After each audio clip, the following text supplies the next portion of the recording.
Every year, September is earmarked as the Heart Awareness Month, raising awareness on cardiac-related diseases. And on this episode, we focus on heart health, and taking us through it is Dr. Gikonyo of the Karen Hospital. But first, let's take a listen on what some of you had to say about what is the heart. The heart is a function, it's an organ in our body that is used to pump blood.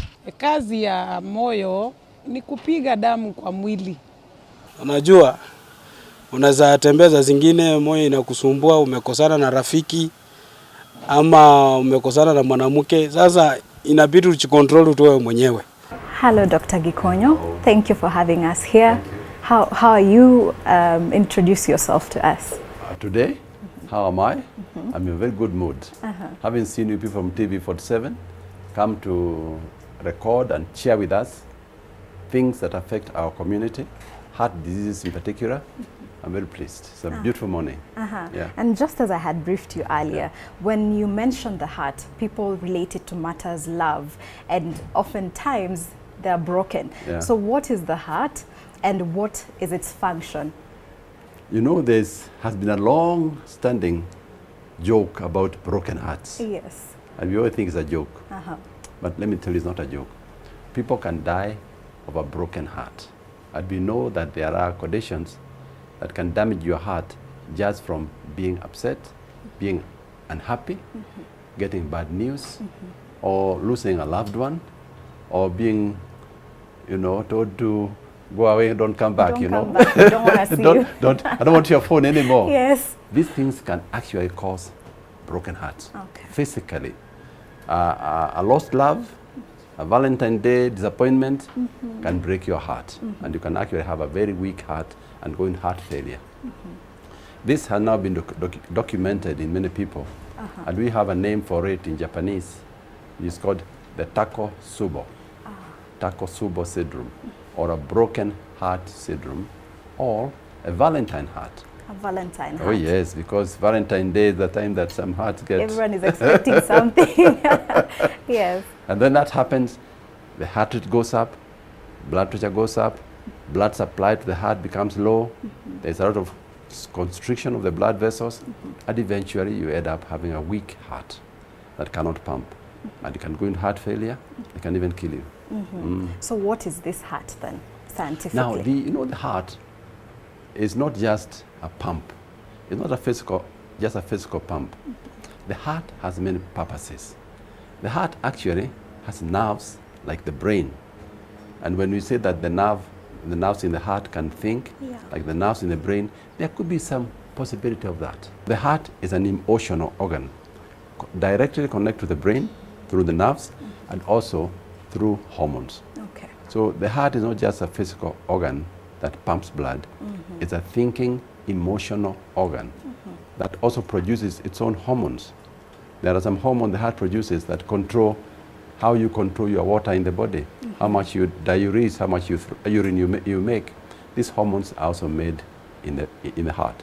So the heart is a hormonal organ, it's a thinking organ, it's also a physical organ that pumps the heart. We all learned it in high school. I mean, I don't have to teach many people about the physical structure of the heart. Yes. We know it's a four-chambered room. It has 4 rooms, upstairs and downstairs. And downstairs, yes. Upstairs we have 2 rooms called the atria, and even that's why you hear people talking about building houses. Houses have atrium. So atrium is that top room at the top of the building. Atria just means up there, upstairs. Then they have the ventricles, which are the receivers. The blood comes from the atria, drops down to the ventricles, and then pumped out. Okay. And you know you have 2 pumps side by side. One atria, one ventricle. One atria, one ventricle. And the one on the right pumps blood to the lungs. The one on the left pumps blood that has come from the lungs to the body. And they work in series like that. Oh, that's very interesting. So let's move on to what are some of the common conditions related to the heart. So you are as old as your heart. If your heart ages, you're also aging, because the heart is the pump that pumps water to all the plants in the farm. If you have a farm for irrigation, you have a pump house, that delivers water to all the plants, that's your heart. If your pump starts to fail, even your crops will fail. One of the things that can make the pump fail is the pipes that are taking the water to the farm are narrow. They have become rusty. They are clogged.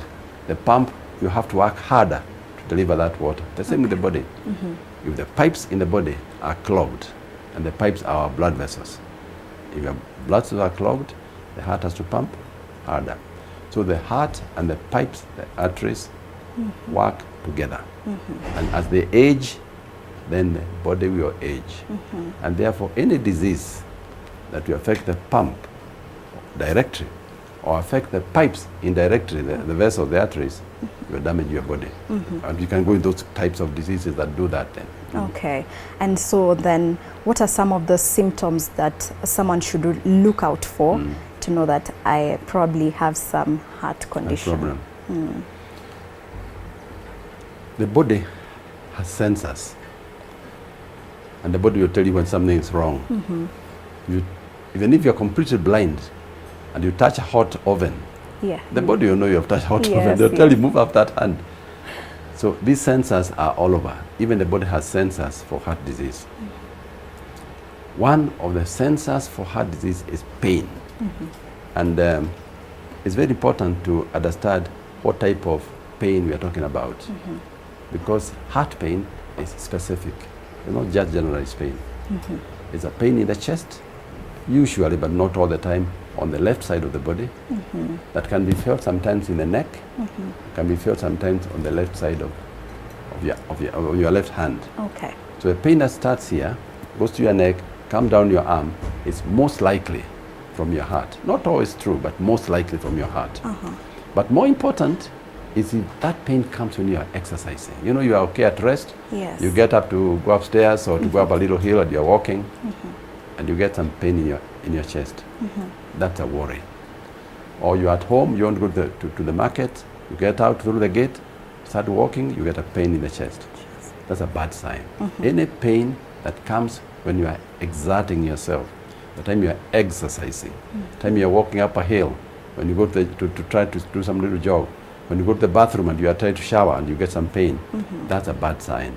That's a sensor in the body telling your brain that something is wrong with my heart.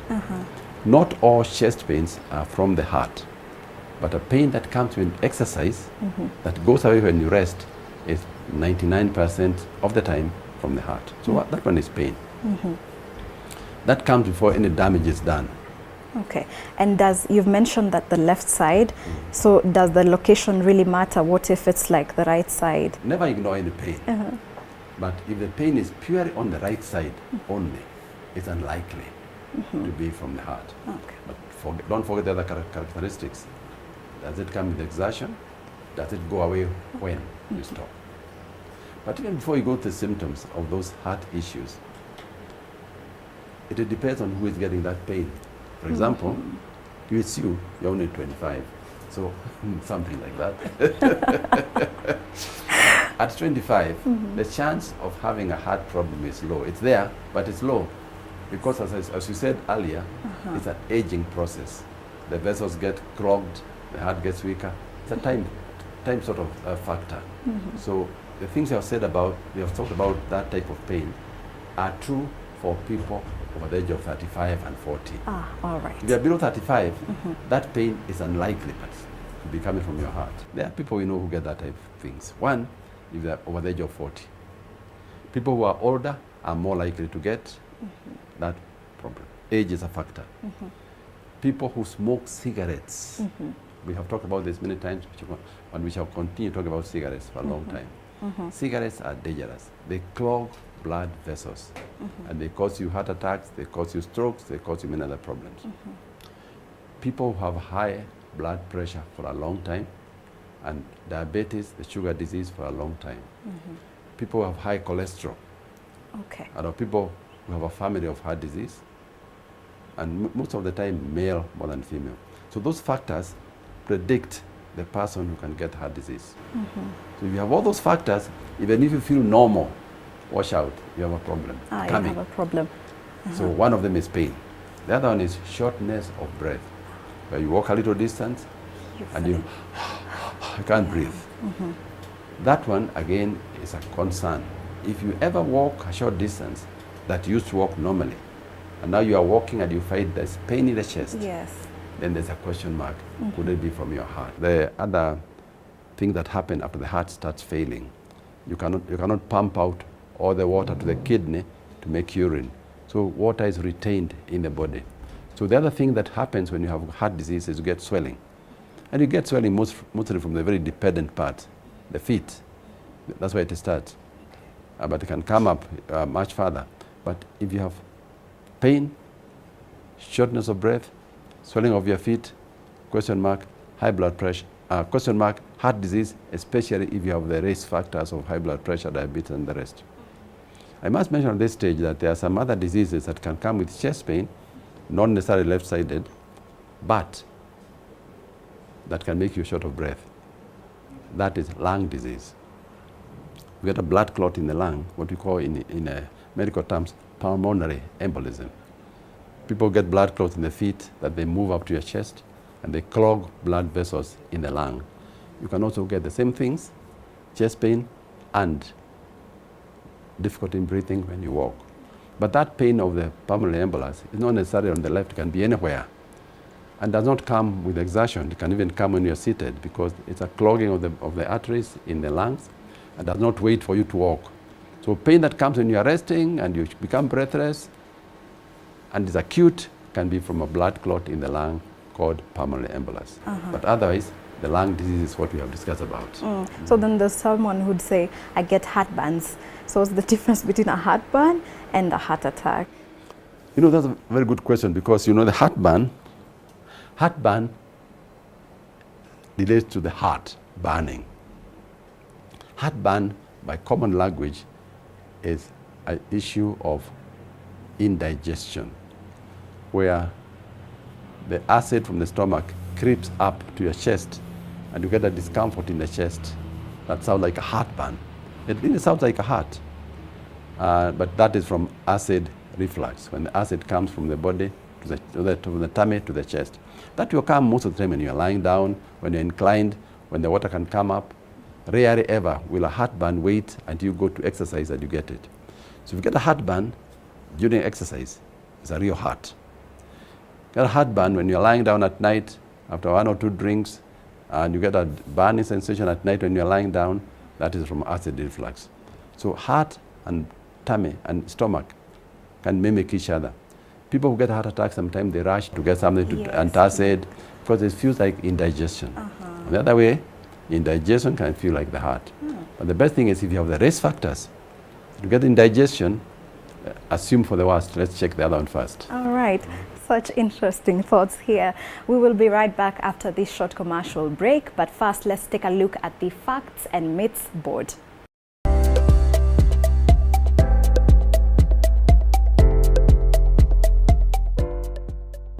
I'm too young to worry about heart disease. How you live now affects your risk for cardiovascular diseases later in life. As early as childhood and adolescence, plaque can start building up in the arteries and later lead to clogged arteries.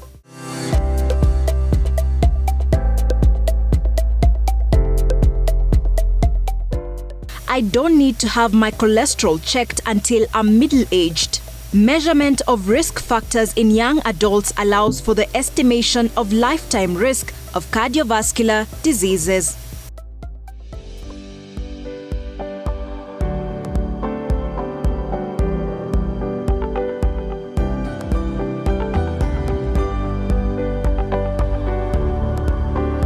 Welcome back. So before the break, Doc, you took us through the symptoms and some of the conditions. Now we have a patient who comes to you. What are some of the tests that you would perform on a person who wants a checkup? When you talk about the heart and heart diseases, there are some specific tests that we recommend for people to undergo to find out the status of their heart health. One of them, of course, is just the usual history that we take from a person when they come to see us. And we ask them important questions. Number one, of course, is do you smoke? Because when that answer is yes, there are times I'm tempted to say, if that answer is yes, let us stop this interview here. You go home. When you stop, you can come back.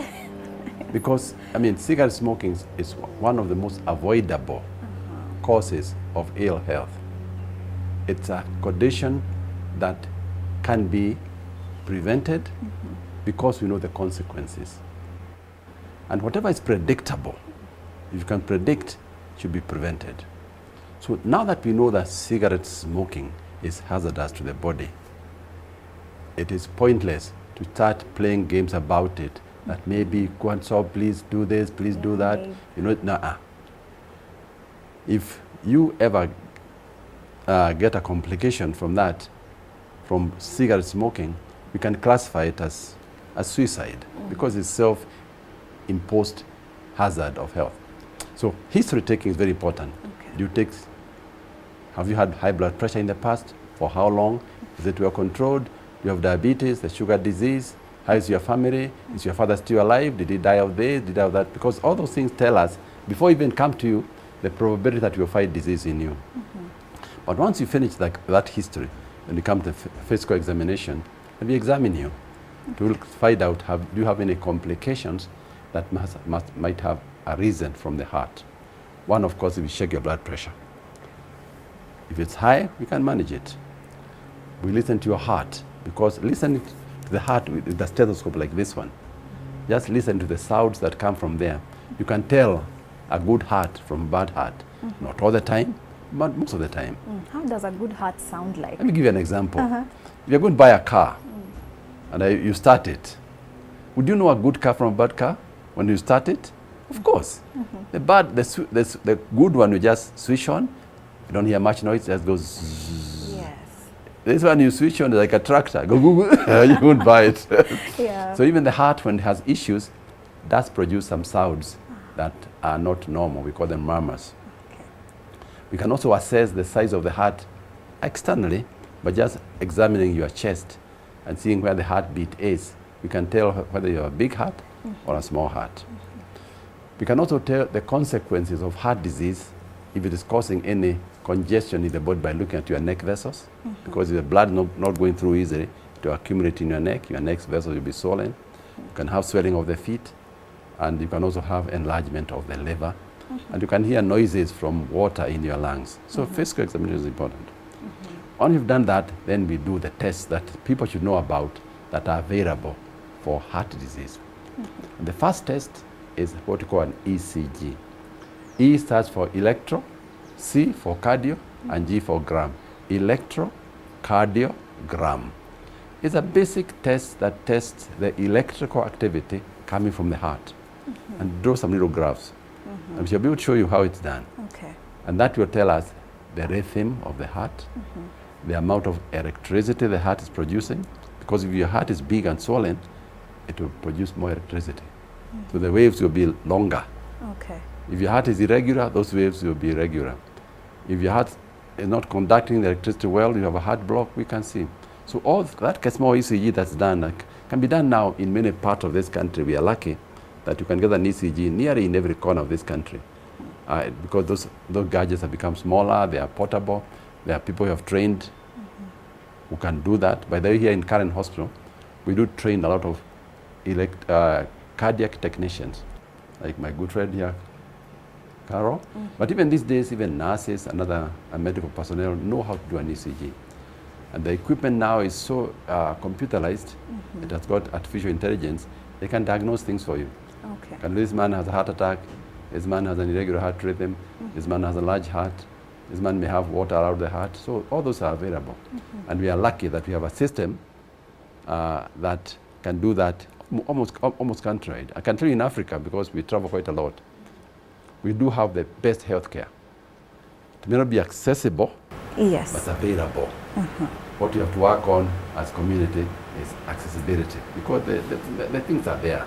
I mean, heart surgery is there. We can do heart surgery in Karen Hospital every day. We can do 5 people, 10 people per day. But that's not affordable. That's the problem.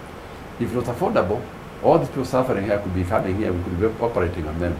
Every day. Yes, every day. Yeah. And they are there. Problem is that are they able to pay for it, which is sad.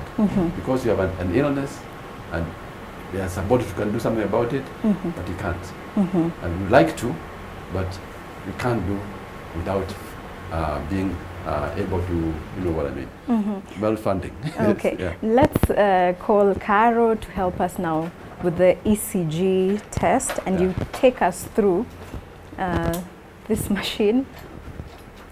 What is it? And then demonstrate to us how it performs. So one of the tests that we do for heart disease is what you have mentioned, Echocardiogram.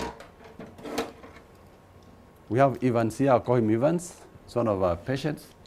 But for public consumption, let me tell you, it's not a real patient because you might feel a bit of invasion of privacy. He's a dummy patient. We are using him as a volunteer, giving us his consent. So even if you expose him and you see his face, please remember, he's not a real patient. He's one of our people who have volunteered. So an ECG records the electrical activity of the heart. And Caro is going to expose the chest now. And then we are going to put what we call the electrodes, the sensors that you get the electrical activity from the heart onto our machine. So the heart does produce, like the rest of the body, some electrical current. And that current can actually be recorded from the surface. So the development of this electrocardiogram machine is one of the major achievements of science, that you're able to record the heart activity, electrical activity, on a computer. You can read it, you can see the waves and make decisions from it. It's painless, it's harmless because we are not putting any electrical activity into the body. We are just recording what is coming out. It's like taking a picture of your shadow. You can see where she has put the electrodes. There are 2 on the feet, and there are 2 on the arms, and there are 6 across the chest. And all those through these wires, they will bring information to our screen here. And I may have to turn this screen for you to see what we are recording. And we shall do that, Caro, if you allow us somehow. That shot there is what we call an electrocardiogram. It has many lines, 12 of them, all from different aspects of the heart. Okay. So you can see the heart from different angles. And from that electrode signal, we can now tell you, do you have a big heart? Do you have a heart that's beating irregularly? Do you have a heart that's beating abnormally? Because you look at these lines, they are all very regular. So our demo patient here is in good health. If there was an issue of the heart, it would show here. And we can tell from this one. So this is the first test to record the electrical activity of the heart. It's called an ECG. And it shows us many things that we can tell for the patient. Is the heart regular? Is it enlarged? Is there water around the heart? Is the covering of the heart pericardium abnormal? Has the patient had a heart attack in the past? Because these patterns will change if you get a heart attack. Is the person in acute heart attack? Because the pattern of this ECG when you have an acute heart attack is different. It can even tell us sometimes if you had an attack a long time ago. So it tells us a lot of things that we can now go and analyze more with more tests. All right. When we finish, we have a printout like this. This now is what was recorded on paper from the machine. And the good thing about this recording is that I can send it to any doctor anywhere online to know exactly what has happened. That means even if this test was done, say, in our clinic in Meru or Nakuru, and I'm not there physically, the doctor there will print this on paper. He can send it to me online. We can discuss the client, and we can tell him what to do from a long distance. So it's very useful. But for records, you can get a paper print that you can even give the client to go home with, to show to his other regular physician, and it helps a lot. Okay. As you can see, painless. Guys, you Are you comfortable? okay? Yes. Very okay. The next one we are going to now is what's called the echocardiogram. And an echo is derived from the word echo. You know what the word echo means? It's a reflected sound. If you speak in a room and you get the sound coming back, that's what you call an echo. You speak, the voice goes against a barrier, it is reflected back, that's what we call an echo. Okay. The same with this echocardiogram. It's a machine that we use to take pictures of the heart using ultrasound. And what do? We will send some sound wave into the body. They will get reflected back as an echo. And that reflection of sound is what you come and draw a picture on our screen here to give us an idea of what is lying deep to the chest wall. You know, So it's that you send the sound waves, it brings the picture, not the sound. Nope. We set the sound on the chest wall. That sound goes into the body. That sound is reflected. When it's reflected, it is turned by our probe into an electrical activity. It is that electrical signal that will come to the screen. In fact, let me explain even better. When you put the probe that Carl is going to put on the chest there, the probe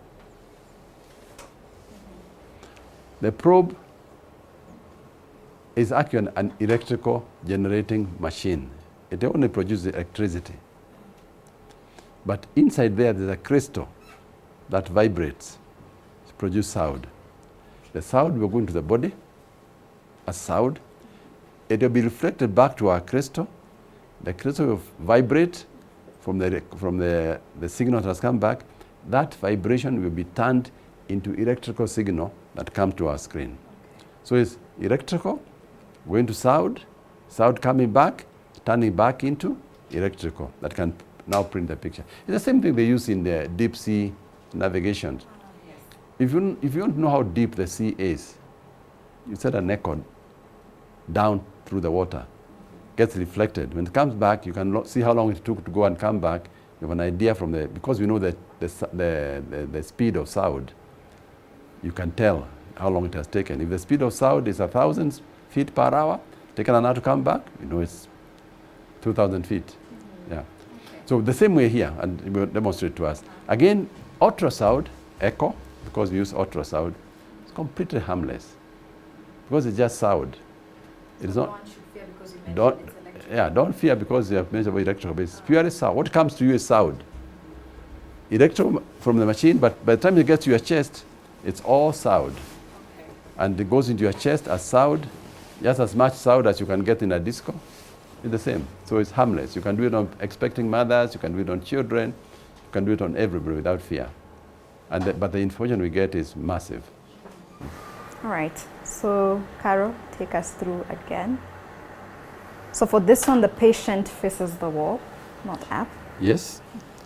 The electrocardiogram, we did it when he was lying down flat. So We have turned him now because we only want to see the heart, not the lung. When you are lying flat, the lung covers a bit of the heart.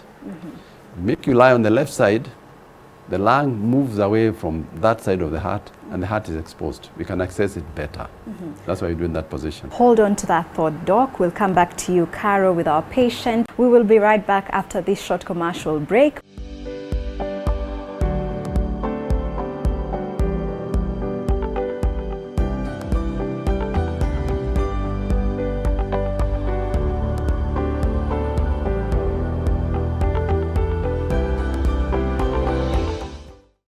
Thank you for staying with us. Today we are focusing on health matters, and just before the break, Doc, we were talking about the echo test. Now we have our patient facing the wall. What next? Thank you very much. Again, we are back at the Karen Hospital talking about heart health. And today, as you have been introduced, we will discuss more about the tests that we do to analyze the heart to see about the status of the heart. And the one we are about to demonstrate today is called the echocardiogram. Like we said earlier, an echo is a sound that has been sent out and received back. That's what we do, set the sound into the heart and get a picture. This machine, as you are seeing in front of you, is we call it a two-dimensional echocardiogram, because you can see a picture in many forms. You can, in one plane, in two planes. In one plane is monoplane. In two planes is the duo, and you can even go to a three type of picture, three-dimensional picture. Here is a two-dimensional, and tells you a lot. There are many machines like this in this country, I must tell you. It's not only in Karen Hospital. But let me tell you something that's really funny. In 1986, the whole of Eastern and Central Africa, there was one echocardiogram machine like this. Where? The first one in 1986 was at our heart clinic. When we started the heart clinic in 1986, we brought the first two-dimensional echocardiogram into this country. At that time, as I say, none in Uganda, in Tanzania, in the whole of Kenya. It was hectic work covering all those areas. Now, we have, in this hospital alone, we have 5 of these machines. We have others, 8 in different locations. Other hospitals have many. So we have moved a lot. You can imagine that we started with one echo machine in 86 in the whole of the region. Now we have 5, 6, 10, 20 in one hospital. Shows you how much we have progressed. So we'll demonstrate to you how the image looks like. Carol will put a probe out that beautiful picture. And just to let you know, this is a demo patient. Yes. It's not a real life patient for privacy, so that the society may know that we are not exposing anybody to the public without his consent. He has given us consent, and it's not a patient. But this is a picture of the heart. You can actually see how the heart is pumping and the valves. And if I come closer to Carol, I can, Carol, you can point towards the mitral valve in that view. That's called the mitral valve. That flap opening up and about is called the mitral valve. And then next to it is the aortic valve. You can see it there. The dark areas in that heart are the areas that contain blood. They are the cavities. The white areas are the walls of the heart. You can see how the wall is moving, how the valves are moving. The heart has 4 valves. In this view, we are seeing 2 valves at a go, which is very good. If you put color on it, it will give us an idea of how the blood is flowing in the heart, because we color code the flow. The blue is when it's coming towards you. The red is when it's coming towards you, and the blue is going away from you. So you can have an idea whether the blood is going forward or backward. This technology, of course, you may take it for granted. But before the 1980s, this technology was not in existence. This is a new technology that's made life much easier, just like the CT scans, MRIs, all new development in science. So this tells us many things. The cavities of the heart, are the chambers dilated? Because you can see them there. You can measure to see the size of the ventricles. As you can see, that new called the M mode gives a way to measure the sizes or the diameters of the aorta, of the left atrium. You can actually measure from outside the size of the chambers of the heart. Much more important, you can learn the anatomy of the heart. Yes. Because you are seeing the structures there in a 2-dimensional format. You can see how the chambers are moving. You can judge the strength of the heart by what we call the ejection fraction. How much of the blood that came in is the heart able to push out, called the ejection fraction. So you can judge that from just watching at this measurement that Carol is now doing, called the M-mode measurements. It will tell us where we are. You can also look at outside the heart. If there's any water around the heart, is there an effusion? We call it an effusion. You can tell from this dimension. And so this machine, again, using just sound waves, gives you a very good picture of the inside of the heart. It's a miracle machine. When we started in 86, people thought we were wizards. How can you see the heart from outside, things that were not seen before?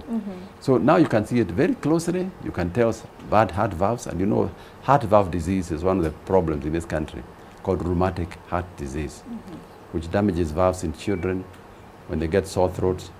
That's why we teach mothers that when a kid has a sore throat, please go quickly to a medical facility, get penicillin as an antibiotic, or any antibiotic that can take care of the sore throat, we tell parents, please do not ignore sore throats. They can be chronic and lead to heart disease. Okay. So message to mothers, do not ignore sore throats in children. Please make sure that it's seen by a doctor. Tell you that is it the type of sore throat that can lead to a heart disease or rheumatic heart disease, and let us get antibiotics early. So this you can tell the nature of the valves. You can also tell, by the way, Oh, is that the flow. sound? That's the sound. That's the flow of blood through the aorta, through the aortic valve. So you can tell how smooth the flow is, or how rough it is. If the valve is narrow, and the blood has to go through that narrow area, just like water going through a narrow orifice, it will bubble. It will start creating waves, and will make funny noises. So we can tell that from the echocardiogram. But echo also shows you the structure of the heart. So you have heard about people, kids who have been born with holes in the heart. Yes. This picture will show you if there's a hole. Because, Carol, you can point to us, Wangui, you can point to us the walls of the heart, the ventricles. There's a wall there between the two ventricles. You can see it's all continuously well formed. There's no gap in between in that wall. If you had a gap there, that's what we call hole in the heart. Sometimes you get it wrong. We think the hole in the heart is that blood is pouring outside. No.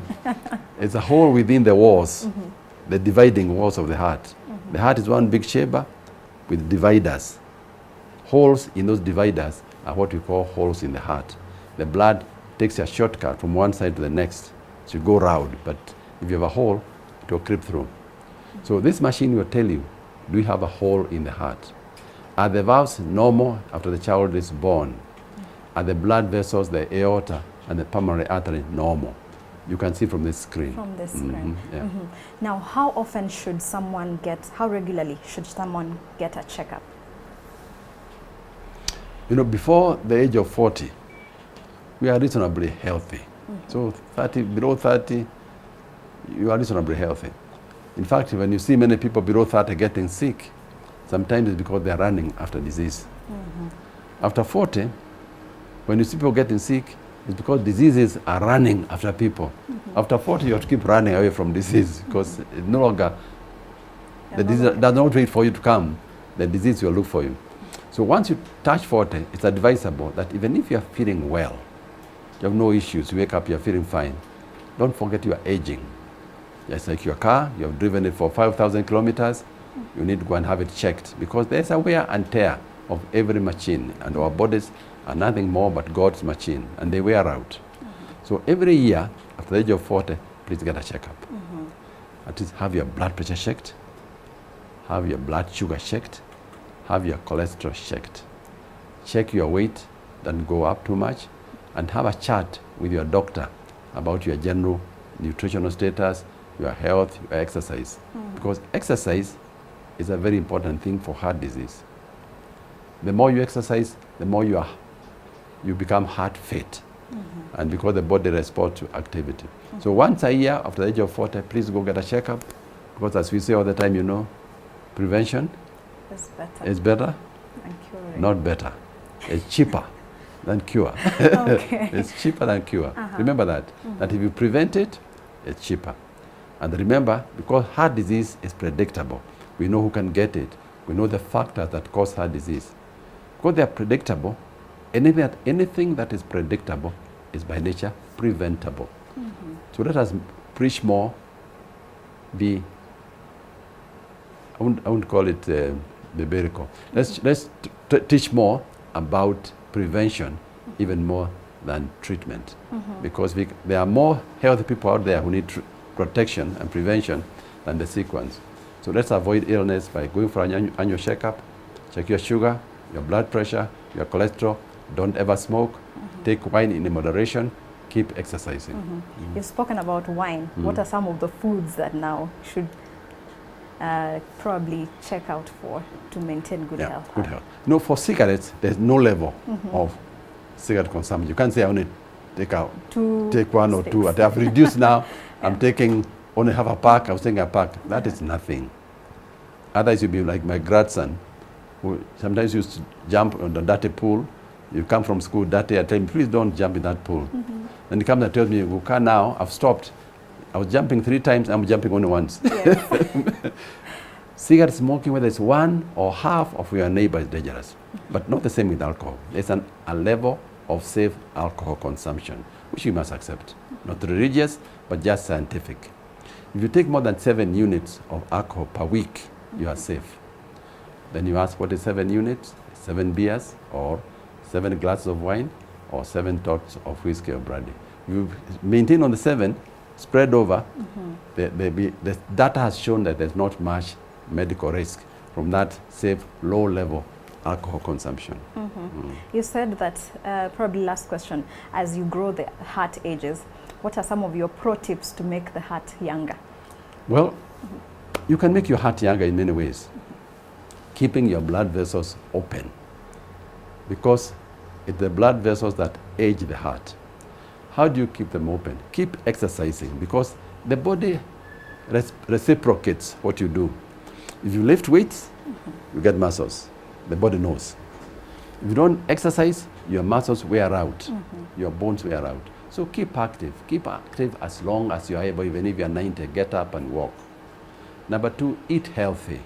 Eat healthy is no smoking, minimal alcohol, lots of fruits and vegetables and whole grains.